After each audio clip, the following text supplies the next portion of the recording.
इस press briefing के दो हिस्से हैं। सबसे पहले तो आपके सामने जो आज के दिन में कोरोना का मसला है वो आपके सामने रखें।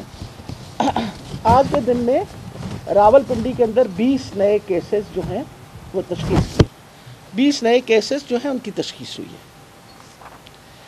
अब मैं आपको सिर्फ ये बताना चाहती हूँ कि पिछले साल, इस पूरे साल के अंदर आपको पता है एक हमारा लंबा चौड़ा सिलसिला रहा है। पिंडी में, रावलपिंडी के अंदर ये मेरे पास जो पेशेंट्स का बर्डन है ये बताया गया है। पहली वेव के अंदर हमारे पास 2536 केसेस आए थे कंफर्म्ड, जिनका इलाज किया गया।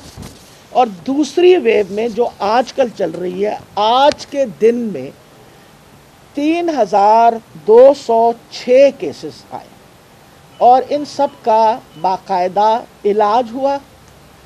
हुकूमत ने न सिर्फ इनके टेस्ट किए बल्कि हुकूमत ने इन सारों का इलाज भी किया।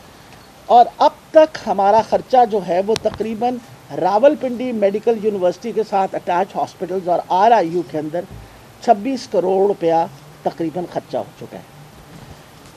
इसके साथ मैं आपको ये बताऊं कि BSL लैब्स, हमने ख़ास तौर पे पहले एक लैब था, प्राइमरी सेकेंडरी हेल्थ केयर के थ्रू हमने एक नया लैब क्रिएट किया BBH के अंदर, तकरीबन 5.5 करोड़ की कीमत का लागत से।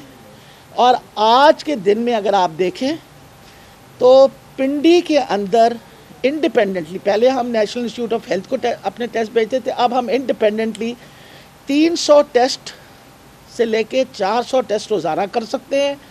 और इस दौरानिया में 1 लाख से ज़्यादा टेस्ट जो हैं वो हमारे हस्पतालों ने किए, 1 लाख से ज़्यादा टेस्ट, और ये फ्री ऑफ कॉस्ट है, जिसमें कॉन्टैक्ट ट्रेसिंग है, जिसके अंदर जब एक आपको मरीज़ का पता चलता है तो उसकी फैमिली की जो कॉन्टैक्ट ट्रेसिंग होती है वो भी इसमें शामिल है। तो मैं ख़ास तौर पे जो हमारी टीम है यहाँ, उनको मुबारकबाद पेश करना चाहती हूँ कि इतने मुश्किल हालात में इस सेकंड वेव के अंदर इन्होंने अपने हस्पताल बंद नहीं होने दिए। अल्हम्दुलिल्लाह हमने अपना रूटीन का काम, आउटडोर का काम, इमरजेंसी ऑपरेशंस, इलेक्टिव सर्जरी सारी जो है पिंडी के हस्पतालों में, सवाए नेचुरली RIU के अंदर इसलिए नहीं हुई कि RIU हमने मखसूस किया हुआ था। RIU में इंशाल्लाह ये सेकंड वेव ख़त्म होते सारी हम इस पोजीशन में हैं कि विदिन 15 डेज़ ये अस्पताल फाल हो जाएगा। इसको मुकम्मल करने के लिए बजट दे दिया गया है, इस वक्त काम जारी है। और इंशाल्लाह 30 हमारी जो मशीनें हैं, डायलिसिस मशीन्स, वो सेटअप हो गई हैं। हम इंशाल्लाह जब इस पेंडेमिक से निकलेंगे तो ये हस्पताल मुकम्मल तौर पे फाल कर देंगे, ताकि जो गुर्दे की तकलीफ़ है उसके लिए मरीज़ों के लिए जो हस्पताल बनाया गया था उनको इसकी सारी सहूलत मिले। इसके अलावा मैं ये बताना चाहती हूँ कि रावलपिंडी डिवीज़न को प्राइम मिनिस्टर की जो विज़न है और जो उस्मान बुज़दार साहब की विज़न है कि हमने सेहत की बेहतर से बेहतर सहूलतें देनी है, तो मैं आपको बताती चली जाऊं कि रावलपिंडी डिवीज़न में डिस्ट्रिक्ट हेडक्वार्टर अस्पताल चकवाल 500 बेडेड, आज से हफ्ता पहले प्राइम मिनिस्टर साहब ने बाकायदा उसकी अनाउंसमेंट कर दी, PC1 तैयार है। अब इंशाल्लाह उसकी ग्राउंड ब्रेकिंग अगले 1.5 महीने के अंदर हो जाए। मदर एंड चाइल्ड हॉस्पिटल अटक, नर्सिंग स्कूल एंड कॉलेज अटक। जो सबसे अहम चीज़ है कि पहली दफ़ा जो दी जा रही है वो आप ये ज़रूर गौर फरमाइएगा, ये PC1 फॉर्म तैयार हो गया है। पहला डेंटल कॉलेज इंशाल्लाह वजूद में आएगा इसी साल में, पहला डेंटल कॉलेज इस डिवीज़न का, यानी इस इलाके के अंदर पहला पब्लिक सेक्टर का डेंटल कॉलेज जो है वो इंशाल्लाह वजूद में आएगा।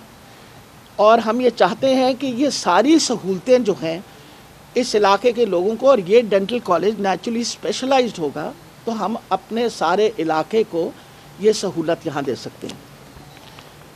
शामली सैनिटोरियम, आपको पता है हॉस्पिटल था जो टीबी का अस्पताल था। पहले सिर्फ टीबी के मरीज़ों को देखा जाता था वहाँ, लेकिन अब क्योंकि जो नया तरीका है उसमें टीबी के मरीज़ों को आउटडोर में ट्रीट किया जाता है, उस अस्पताल को जनरल अस्पताल में हम कन्वर्ट कर रहे हैं। वो रावलपिंडी मेडिकल यूनिवर्सिटी के नीचे काम करेगा। उसके लिए पैसे जो हैं दिए जा रहे हैं उसको अपग्रेडेशन के लिए। इंशाअल्लाह हम उम्मीद रखते हैं कि इसी माली साल के अंदर वो अस्पताल जो है वो भी अपग्रेड होकर काम करना शुरू कर देगा। आज के दिन में एक अच्छी और मैं ख़बर देना चाहूँगी, थैलेसीमिया के बच्चों की ट्रीटमेंट के लिए 15 बेड्स जो हैं वो रावलपिंडी मेडिकल यूनिवर्सिटी ने between Holi family and BBH 15 beds मखसूस कर दिए हैं, ताकि थैलेसीमिया के बच्चे अपनी ब्लड ट्रांसफ्यूजन और अगले 15 दिन के अंदर ये सहूलत जो है उन बच्चों के लिए मौजूद होगी।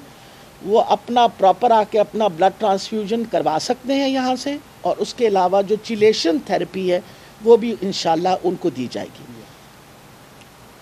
इसके अलावा मैं ये बताती चली जाऊँगा आपको कि रावलपिंडी मेडिकल यूनिवर्सिटी ने माशाल्लाह, वो कहाँ आपका जो आपने जो रिसर्च का सारा वो किया, मुझे इनको मुबारक देना चाहिए कि रावलपिंडी मेडिकल यूनिवर्सिटी ने कोविड के ऊपर एक पूरा जर्नल निकाला है। एक यूनिवर्सिटी जो है उसका जर्नल निकालना बड़ा ज़रूरी होता है, क्योंकि यूनिवर्सिटी ज़िम्मेवार होती है रिसर्च की। और मैंने अपनी सारी यूनिवर्सिटीज़ को कहा था कि हम अपनी इंडिजिनस रिसर्च जितनी कर सकते हैं हमें करनी चाहिए। हमें पता चलना चाहिए कि हम अपने मरीज़ों को किस तरह मैनेज किया है, हमारी सक्सेस स्टोरीज़ क्या थी। और अल्हम्दुलिल्लाह मैं बड़ी खुश हूँ और इनको मुबारकबाद पेश करती हूँ कि एक पूरा जर्नल जो है वो कोविड-19 के ऊपर आर्टिकल्स जो हमारे प्रोफेसर्स ने, हमारे रिसर्चर्स ने, हमारे एसोसिएट प्रोफेसर्स ने लिखे वो इसके अंदर प्रिंट हो गए। तो मैं ये बताना चाह रही थी कि अल्लाह ने एक वबा तो भेजी, बहुत मुश्किल वक्त है, हम उस मुश्किल वक्त में से अल्लाह ताला खैर रखे, खुदा करे कि आसान तरीके से जैसे पहले निकले हैं इंशाल्लाह अब भी निकलेंगे। सहूलत जहाँ तक कंसर्न है, आज के दिन के अंदर आप अगर पूछना चाहते हैं कि हमारे पास कितने मरीज़ दाखिल हैं, तो मैं ये बताती चली जाऊँ, टोटल पेशेंट जो हमारे पास दाखिल हैं सारे अस्पतालों में वो 87 है, 87। जी मैं पिंडी की, आज मैं पिंडी की बात कर रही हूँ। 87 मरीज़ इस वक्त हमारे रावलपिंडी में दाखिल है, जिसके अंदर 38 इस अस्पताल में। अल्हम्दुलिल्लाह उनमें से सिर्फ 4 मरीज़ वेंटिलेटर्स पे हैं, और इस वक्त 68 मरीज़ जो हैं वो ऑक्सीजन डिपेंडेंट हैं। और इस वक्त सारे मरीज़ इस वक्त तक अभी तक स्टेबल हैं। तो मैं ये सारी चीज़ें आपके सामने इसलिए रख रही हूँ कि हमारे डिपार्टमेंट ने और जिस तरह मेहनत की है रावलपिंडी मेडिकल यूनिवर्सिटी ने, मैं इनको मुबारकबाद पेश करती हूँ। इनके सारे डॉक्टर्स, इनकी नर्सेस, इनका पैरामेडिकल स्टाफ, उन्होंने बहुत मेहनत की, और अल्लाह ताला खैर रखे। इंशाल्लाह आप लोगों की सपोर्ट के साथ हमारी पूरी कोशिश है कि इस वबा में से हम आसान तरीके से निकलें और ताकि हम वापस बैक टू नॉर्मल जाएं। कोई सवाल है तो अच्छा, वन एट अ टाइम। जी इसके हवाले से बताइएगा कि लोगों को बड़ी तशवीश है कि इसकी अलामात क्या हैं, पाकिस्तान में इसके कितने मरीज हैं और इसके हवाले से क्या इक़दाम कर रही है गवर्नमेंट। दूसरा साथ ये ऐड कीजिएगा कि जितने डॉक्टर्स और पैरामेडिक्स कोरोना से मुतासिर हुए हैं उनकी तादाद बताइएगा, उनको कितने को किया गया और कितने रहे। देखिए जी, जहाँ तक इंतकाल किए थे जो डॉक्टर्स, वो 11 डॉक्टर्स थे, उन सबको कंपनसेशन दे दी गई है। हमने यहाँ जितना अपना अमला रखा था, जो पहली वेव थी उसकी सारी ऑनरेरियम भी सब डॉक्टर्स को एक्स्ट्रा मिल चुका है, सारे डॉक्टर्स को एक्स्ट्रा ऑनरेरियम नर्सेस को मिल चुका है। आगे आ गया जहाँ तक आप नए स्ट्रेन की बात कर रहे हैं, जो यूके का स्ट्रेन है। 4 मरीज़ पक्के जो तशख़ीस हुए हैं वो सिंध से हुए हैं। 4 मरीज़ मशकूक जो हैं वो लाहौर के अंदर है। उनकी रिपोर्ट जो है और उनका जो सारा टेस्ट है वो नेशनल इंस्टीट्यूट ऑफ हेल्थ को भेज दिया गया है। نیشنل انسٹیٹیوٹ آف ہیلتھ جو ہے وہ جین سیکوینسنگ کرے گی. تقریباً 1 ہفتے تک ہمارے پاس جب نتائج آئیں گے ہم آپ کے سامنے رکھ دیں گے. اب باری باری ان سے پوچھ لیں پھر میں آپ سے بات کرتا ہوں. سب سے پہلے تو جو ڈاکٹرز ہیں اور پیرامیڈیکل اسٹاف ہے ان کو ہم سلوٹ پیش کرتے ہیں اس پینڈیمک میں. دوسری طرف جو انتظامی امور ہے اس کے حوالے سے میرا سوال یہ ہے کہ احمد صاحبان کے ساتھ بیٹھے ہیں, صاحبہ بھی بیٹھی ہوئی ہے. ہولی فیملی کی اگر خاص طور پر بات کروں وہاں پہ چوہے اور بلیوں کا راج ہے اور بڑی انتظامی امور کے حوالے سے خامیاں جو ہیں وہ کافی نظر آ رہی ہیں. تو اس حوالے سے کیا کیا جا رہا ہے ہاسپٹل بہتری کی؟ جی میری ابھی آپ کے آنے سے پہلے میٹنگ ہوئی. اس میٹنگ پہ ہم نے باقاعدہ ہاسپٹلس کے سروے کروائے ہیں اور جن چیزوں کے بارے میں, صفائی کے بارے میں, رویے کے بارے میں, دوائیوں کے بارے میں آلریڈی میں نے سارے ایم ایس ایس کو انسٹرکشنز دے دی ہیں. کی پرفارمنس انڈیکیٹرز انہی 3 چیزوں کو سامنے رکھیں گے کہ جی مریض جب آئے تو مریض کے ساتھ کیا رویہ ہونا چاہیے ڈاکٹرز کا, 1 نرسز کا کیا رویہ ہونا چاہیے, پیرامیڈیکل اسٹاف کا کیا. اس کے اوپر میں نے ان کو کہا آپ نے کڑی نظر رکھنی ہے کیونکہ ہم اس کے اوپر بالکل کوئی کمپرومائز نہیں کریں گے. نمبر 2, 40 ارب روپے حکومت پنجاب خرچ کر رہی ہے دوائیوں پہ. بڑی تکلیف ہوتی ہے جب لوگ شکایت کرتے ہیں کہ دوائی نہیں مل رہی. تو میں نے ان سے کہا ہے کہ اگر ہمیں کوئی شکایت آئی کہ دوائی ہسپتال سے باہر سے منگائی جا رہی ہے تو وی ول ٹیک ایکشن اگینسٹ اٹ. تیسری امپورٹنٹ صفائی کی جو آپ نے بات کہی, آپ بالکل صحیح فرما رہے ہیں. اب دیکھیں جو پرانے ہسپتال بنے ہوئے ہیں ان کی صفائی اور ایک نئے ہسپتال کی صفائی رکھنے میں بڑا فرق ہوتا ہے. اب یہ مسئلے مسائل سامنے ہیں. میں نے آج ایم ایس صاحبہ کو کہہ دیا ہے اور انشاءاللہ اگلے 15 دنوں کے بعد آپ ضرور سارے چکر لگا کے آئیے گا. یہ آپ کی شکایتیں ہم ضرور دور کر دیں گے. بتائیے گا کہ خاص کر کے پاکستان تحریک انصاف نے صحت کے معاملے میں بہت زیادہ اصلاحات کی, اور اگر بات کروں راولپنڈی کے حوالے سے تو وائس جو وی سی ڈاکٹر محمد حسن بہت ہی بڑی ہے.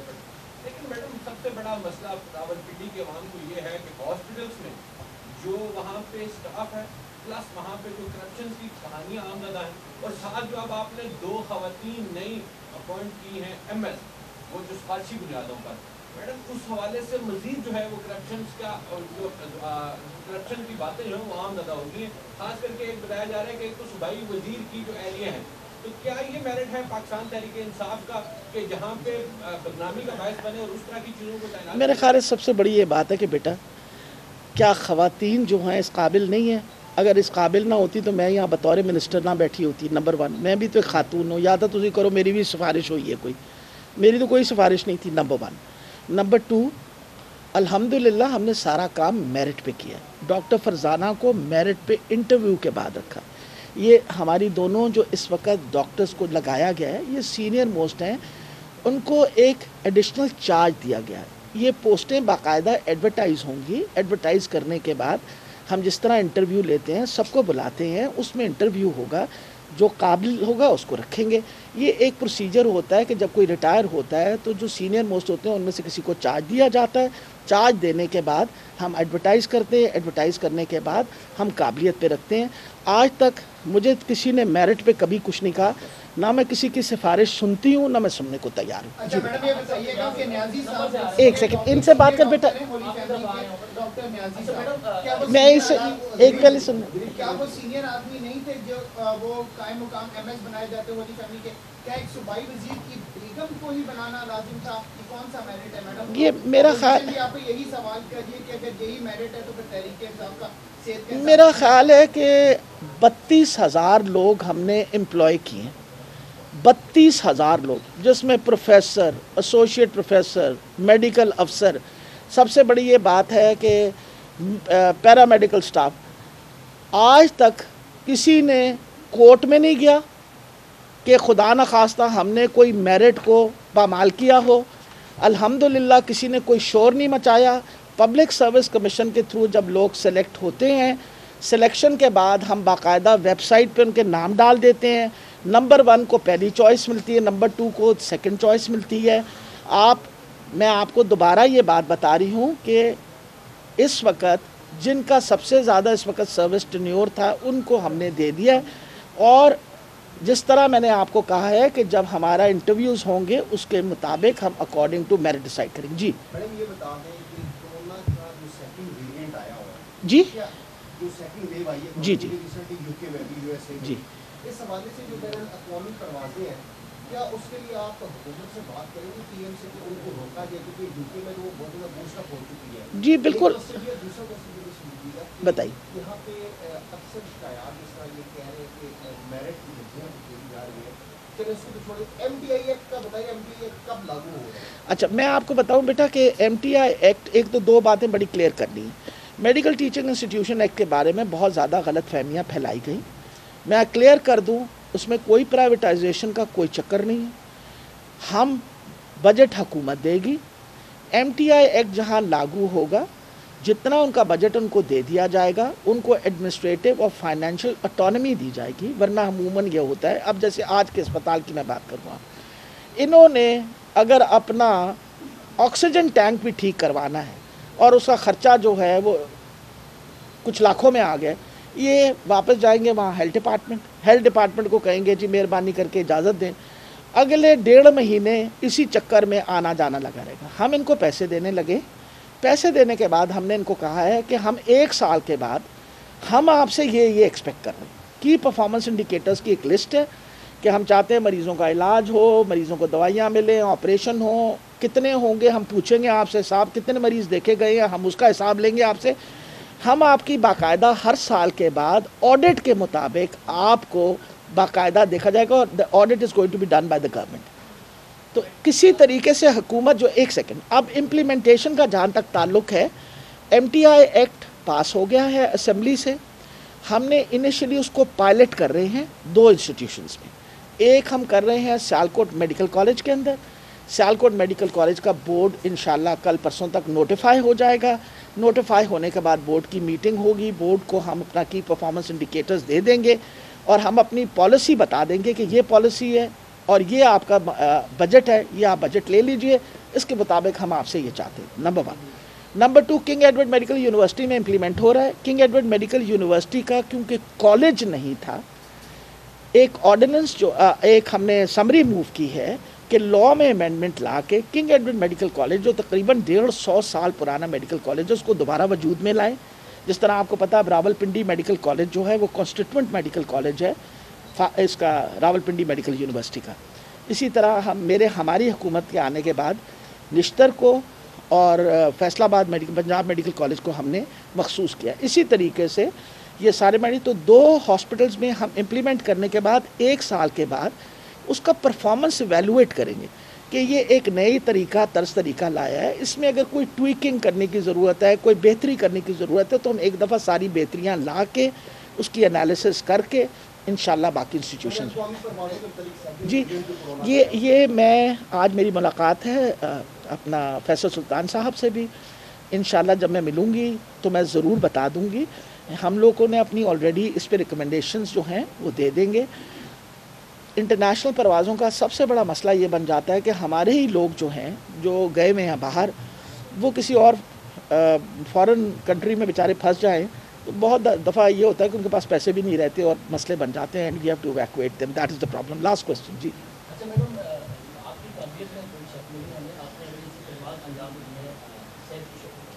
ये बता दीजिएगा मैडम, एक तो RIU में मैं आपसे ये सवाल भी नहीं पूछूंगा, मैंने आपको कि RIU में यहाँ पर ऑक्सीजन खत्म हुई, मरीज मरे और ये रिपोर्ट स्पेशल ब्रांच की रिपोर्ट दी है, इदारों की रिपोर्ट मैं आपसे नहीं पूछता। लेकिन जब नवाज शरीफ बीमार हुए, आज आपके तमाम लीडरान जो हैं वो प्रेस कॉन्फ्रेंस में अक्सर कह रहे होते हैं कि नवाज शरीफ बाहर चला गया, इनको बाहर भेजने में मैडम आपका बहुत बड़ा किरदार है। आप रोज़ प्रेस कॉन्फ्रेंस करती हैं, आपकी अपनी तो बेटा मैंने उस किरदार से अच्छा, मैं मसला ये है कि मैं जवाब इसका ज़रूर, 1 मिनट।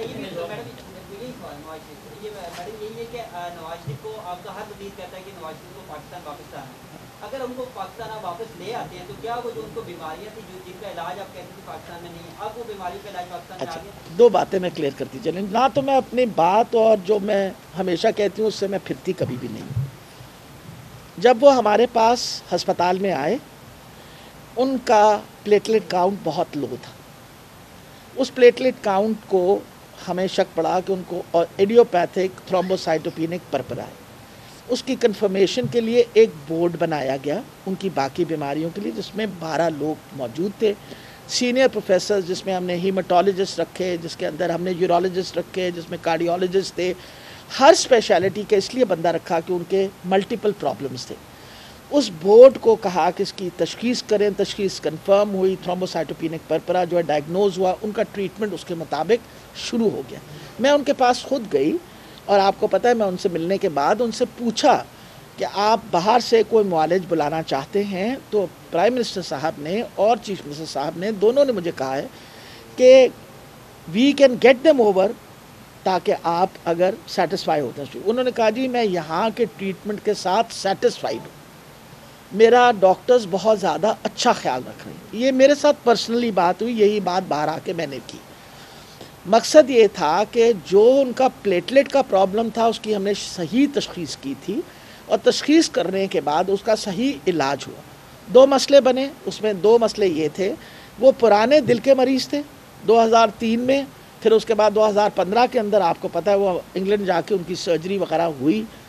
उस सर्जरी के दौरानिया में जो भी कॉम्प्लिकेशंस हुई, वो कहते थे, जब मैंने उनसे पूछा कि आपका हमने CT स्कैन और ये करना है, तो उन्होंने कहा मैं अपने पर्सनल मुआलिज से बात करके आपको बताऊंगा। ठीक है जी। अब उसके बाद ये हुआ कि जब वो हमारे पास से 14 दिन के बाद एक बेहतर हालत में घर वापस गए हैं, बल्कि घर नहीं गए, वो शरीफ सिटी हॉस्पिटल, तो उन्होंने अपनी एक अर्ज़ी दे दी कि जी मैं अपना मज़ीद आगे का जो इलाज है, तो फॉर एग्ज़ाम्पल एक जेनेटिक टेस्ट था, हमने कहा था कि एक आपका बोन मैरो हम करना चाहेंगे, एक जेनेटिक टेस्ट करना चाहेंगे, उसके लिए भी उन्होंने नहीं एग्री किया, CT स्कैन के लिए भी नहीं एग्री किया।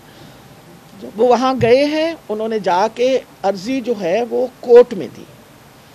अब देखें मसला ये है कि he is diabetic and an old patient of heart, ये बारे तो किसी से छुपी भी बात नहीं है। कार्डियक कैथेटराइजेशन का जिक्र था, वो कहते थे मैंने कार्डियक कैथेटराइजेशन वहाँ करवानी है। हमदर्दी के तौर पे, इंसानी हमदर्दी के तौर पे हमारे बोर्ड ने भी खड़े होकर सारी जो बातें बताई, उनको कोर्ट ने इजाज़त दी बेल के ऊपर कि वो तशरीफ़ ले जाए। हमें ये अंडरस्टैंडिंग देगी गई कि उनकी बेल की तौसीह तब होगी जब हम रिपोर्टें देंगे, उनको हमारा बोर्ड देगा। हमने अपने बोर्ड की ड्यूटी लगाई और उनको रिक्वेस्ट की थी कि आप हर महीने अपनी रिपोर्ट्स भेजें। उन्होंने रिपोर्ट्स डिले की। पहली रिपोर्ट हमारे पास 24 दिसंबर को आई, 2019 की बात मैं कर रहा हूँ। उसके बाद एक सेकंड मैं आपको मुकम्मल, जिसले बंदा सच बोलता है ना उन्होंने हर गल याद होती है तो तरीक़ा भी याद होंगी ने, याद रखना। जब मैंने जनवरी के अंदर दोबारा हमें रिपोर्टें देर से आई, तो मैंने खुद टेलीफोन किया उनके मालिज को। मैंने कहा डॉक्टर साहब, डॉक्टर अदनान से बात की, मैंने कहा डॉक्टर साहब हमें आप डिटेल्ड रिपोर्ट भेजें, क्योंकि आप हमें अगर डिटेल्ड रिपोर्ट भेजेंगे तो इनकी तौसीह होगी, इनकी बेल में तौसीह होगी। आप डिटेल्ड रिपोर्ट नहीं भेजेंगे हमारे लिए बहुत मुश्किल काम होगा। आप मुझे बताएं कि अगर इंसानी हमदर्दी नहीं थी तो और क्या था? मैं अगर ख़ुद फ़ोन करके कह रही हूँ, उसके बावजूद उन्होंने नहीं दिया, तो फिर तो हमें नीयत पर शक होना शुरू हो गया। फिर सबसे बड़ी ये बात है कि जब उनका कार्डियक कैथेटराइजेशन का वक्त 26 फरवरी का तय हुआ, तो उन्होंने उससे इनकारी कर दी। उन्होंने इनकारी इस बात पे कर दी कि मेरी बेटी जो है जब तक नहीं आएगी मैं नहीं। तो अब आप बताइए, ये सारी बातें सब सोच के तो मुझे तो बड़ी तकलीफ़ हुई। यानी एक तरफ आप लोगों से सुनती हूँ मैं बातें, एक तरफ मेरी पार्टी भी मुझे नाराज़ होती है। एंड ऑफ द डे एक बंदा जो अपने आप को लीडर कहता है इस मुल्क का, प्राइम मिनिस्टर रह चुका है 3 दफ़ा। अरे मैं तो अपनी मुंह ज़ुबानी बात पे कमिटमेंट पे खड़ी होती हूँ, आप भी तो खड़े रहिए। You should have stood up to your commitment. वजह यह है, मकसद आपने अगर इस मुल्क के लीडर बनना है तो इस मुल्क की कोर्ट फेस करेंगे, आप इसी मुल्क की कोर्ट्स फेस करेंगे, और जो कोर्ट ने सज़ा दी है वो आपने भुगतनी है। तो आपको तो यहाँ वापस आना चाहिए। अगर आपकी तबीयत अब हशाश बशाश हो गई है और बहुत बेहतर है, तो मेहरबानी करके आप वापस तशरीफ़ लाएँ। अब मुझे तो नहीं पता, मैं तो वहाँ इंग्लैंड में नहीं हूँ कि आया उनका इलाज हुआ नहीं हुआ, ये तो कोई हमें ख़बर देगा तो उसके मुताबिक। थैंक यू वेरी मच, बहुत शुक्रिया, थैंक यू।